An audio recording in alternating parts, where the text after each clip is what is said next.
De Pijndermierden is een nijbouwwijk onder Rona van de Pijn bij het kanaal. In het gebied komen 28 wenningen, maar nog lang het elke niet is kleer met de bouw van haar huis. Ik bij Van Staveren moet er de puntjes nog op ijs zetten worden, maar ze binnen dus een wolsafier om oer te gaan. Ja, eindelijk is het zover. We kunnen eindelijk verhuizen.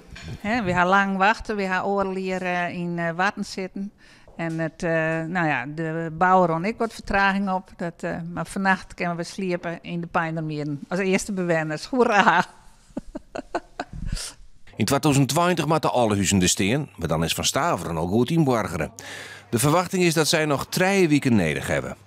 Wat moet er in je zal je nog baren? Want ik zie dat je nog wel genoeg ondergang is. Nou, de Lau die hing het wat van me op. Die vaart u's op dus. Wat schilderijen en wat dingetjes. En Ippie die helpt me met het opruimen van alle glaswerk. Nou ja, de doos moet leeg, hè. Alles komt uit de opslag. Ik wist net dat ik zo volle rommel hier.